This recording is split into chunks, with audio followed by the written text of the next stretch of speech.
Walk with me.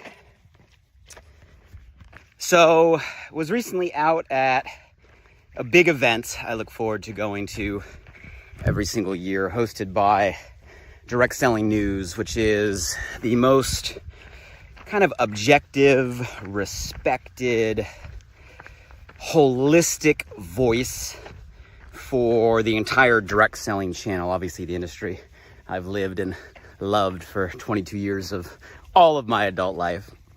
And it's always a cool event because this one specifically had just such an awesome attendance and engagement. Sat in a CEO form, which was all of the presidents, kind of C-suite ownership of the biggest companies in the entire channel. There was over $43 billion in annual revenue sitting in the room of about 50, 60 of us.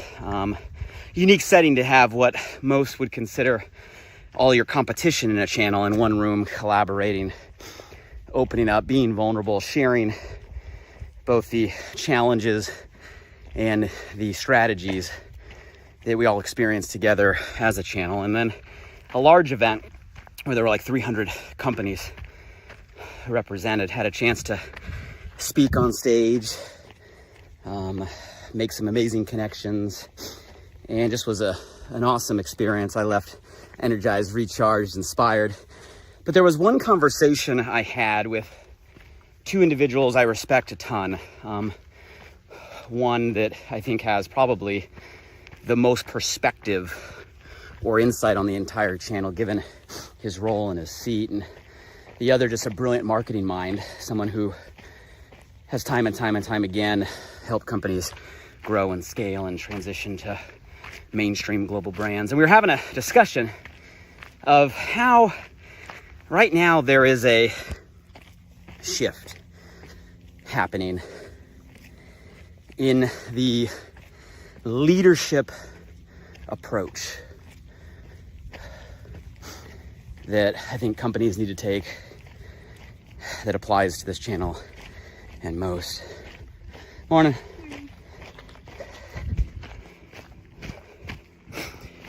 And I think it's a relevant conversation for all of us.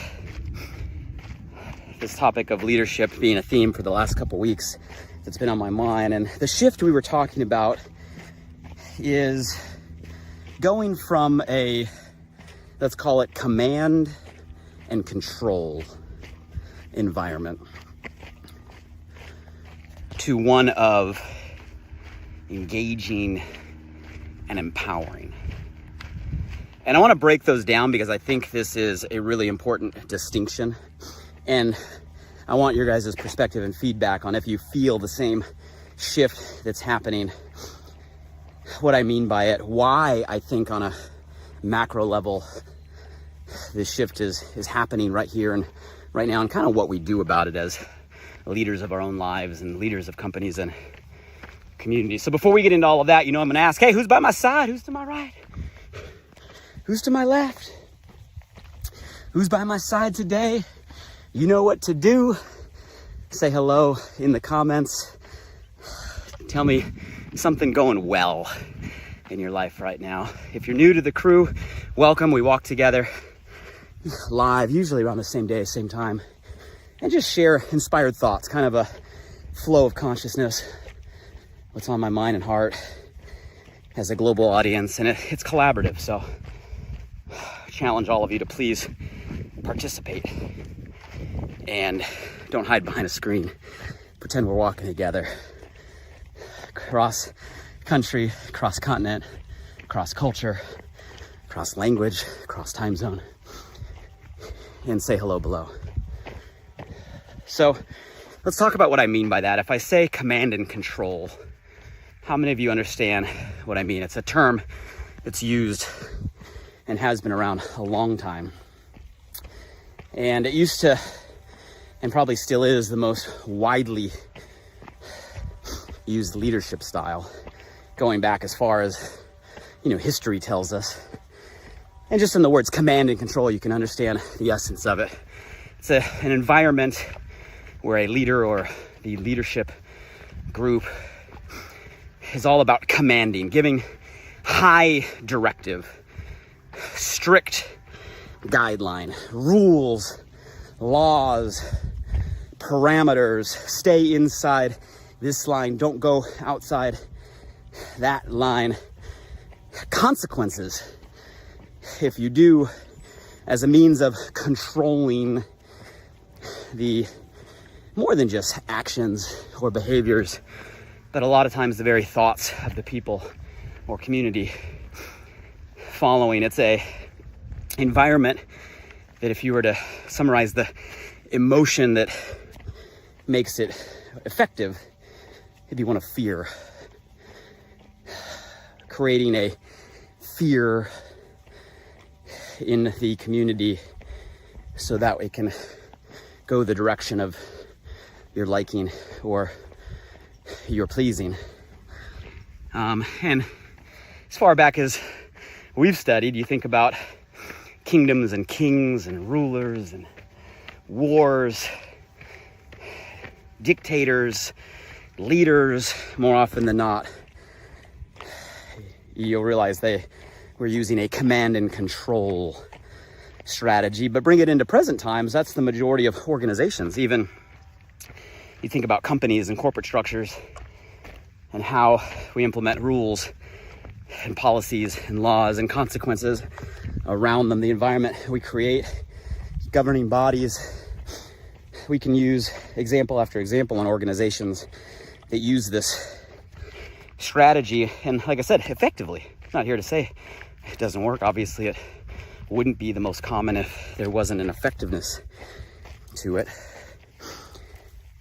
Versus those other words, maybe a newer term, engaging and empowering, just like the words elicit, a strategy where you engage in a conversation, a collaboration, right? A communication with your community and your audience. You elicit a voluntary response, right? A voluntary action or behavior. And through that approach, you empower, right? You empower, you lift up, you build up, you encourage, and you have someone take an action or a behavior based on more of their own free will or desire or ambition or initiative. It reminds me of, I know I'm a nerd, but I studied psychology quite a bit, and one book that always jumped out to me was The Prince by Machiavelli. I don't remember a lot of the books that I read, but I remember The Prince and the principles of Machiavelli, and the end justifies the means, and the core question of, is it better to be loved or feared? And I think that summarizes kind of the energy of the two options we're talking about, where control and command is about fear, right? It's about using fear to control, where maybe engaging and empowering is more of a love approach. And in the past, and really even in that book, I think the thesis or the conclusion was it was better to be feared than loved.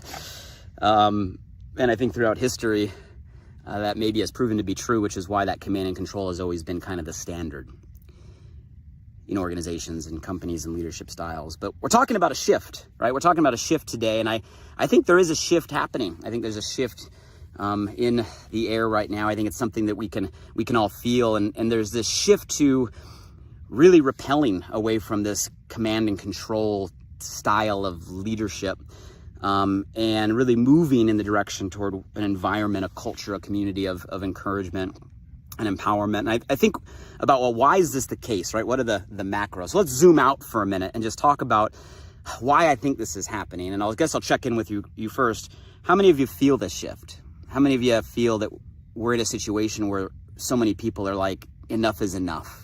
This command and control, this rule by fear, this hard iron, right, fist, this, consequence and parameters, this, you look at the carrot or the stick, it's the stick, like this type of culture people are getting fed up. People are starting to raise their voices. People are starting to retaliate. People are starting to, right, cancel culture. People are starting to speak up. Like, it's happening right now. You can feel the shift. People are moving in a direction, right, where they want more of a freedom, right? Want more of a trust environment. Want more of an encouragement. Want more of an engagement. And you think about why. Let's zoom out for a minute. I think first and foremost that comes to my mind is we're in a time today of endless opportunity.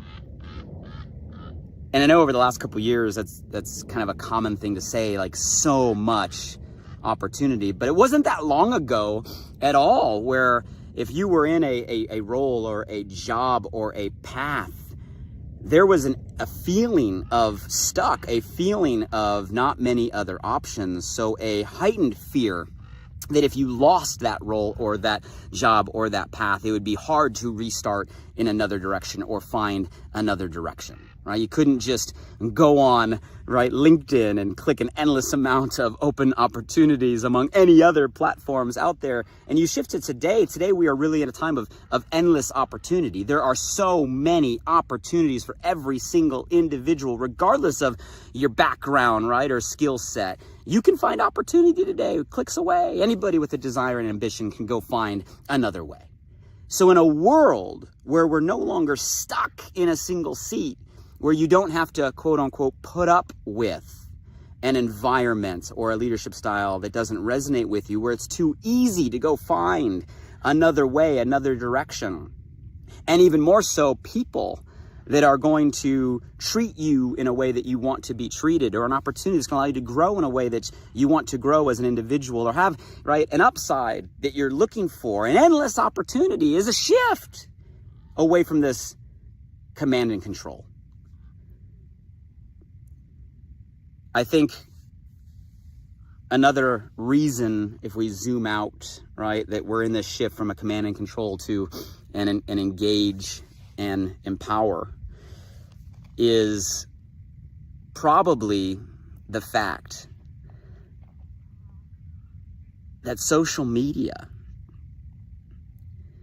and this just immersion of an onslaught of micro content has opened up, let's just call it personal growth and development, in a mainstream way that never existed before. We have access to mentors and content and information to help us grow and help us develop and help us believe in ourselves. You guys, I remember it wasn't that long ago when I first started down the personal growth journey, like it was a small section at the bookstore. You had to go find the couple shelves in the personal growth and personal development section. You had to go find who these leaders were and buy their audio, DVD, and CD sets.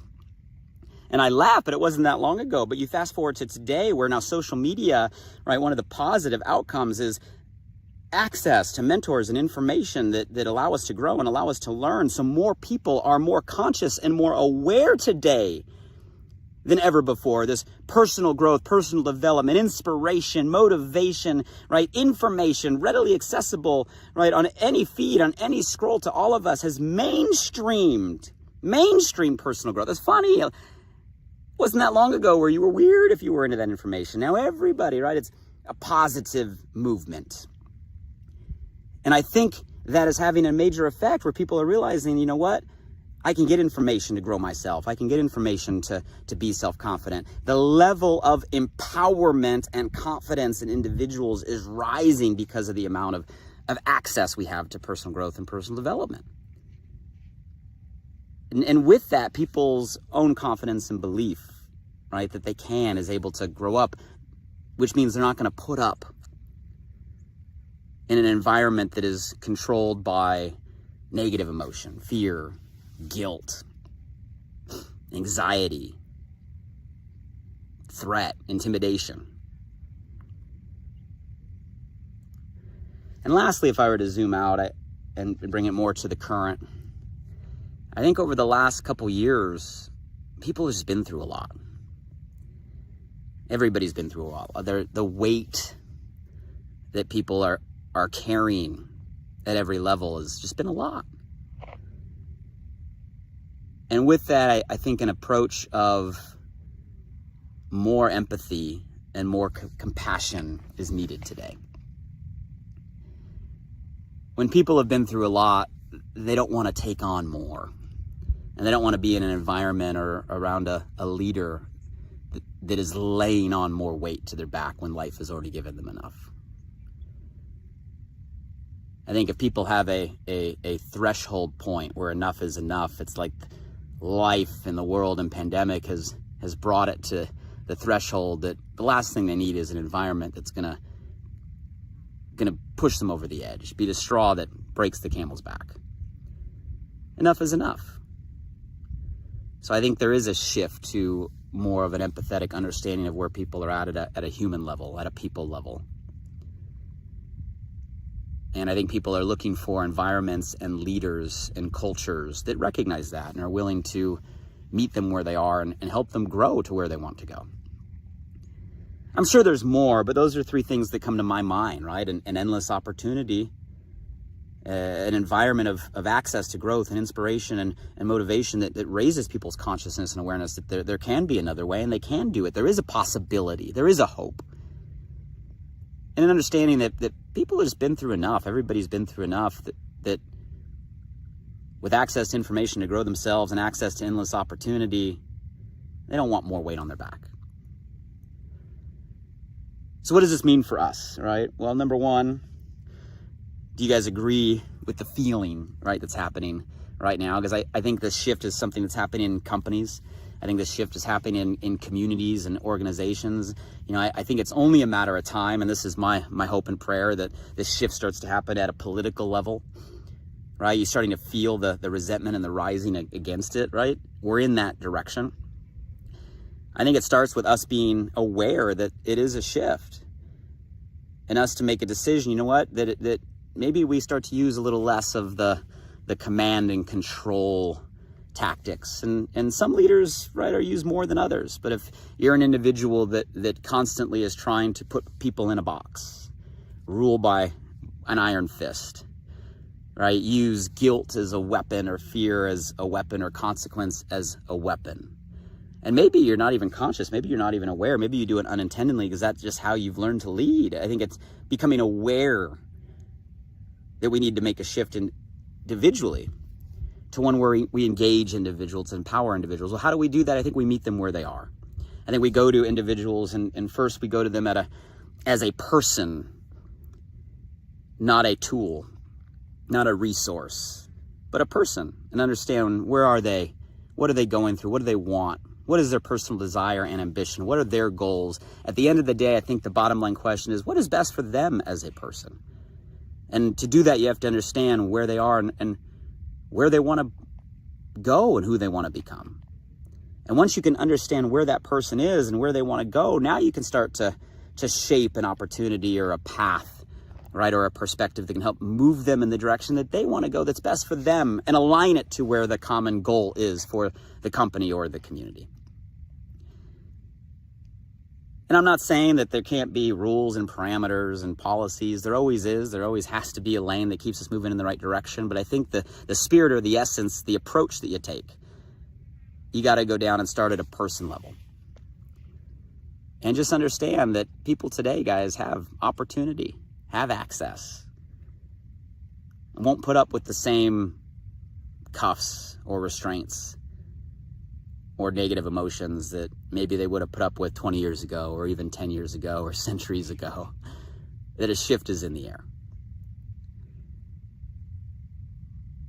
And I hope you're hearing this and thinking about it from the perspective of a leader, because every one of us, we're leading ourselves, we're leading our families, we're leading our communities, we're leading other people. And maybe ask yourself the question, right, how can I shift to one of more encouragement and empowerment?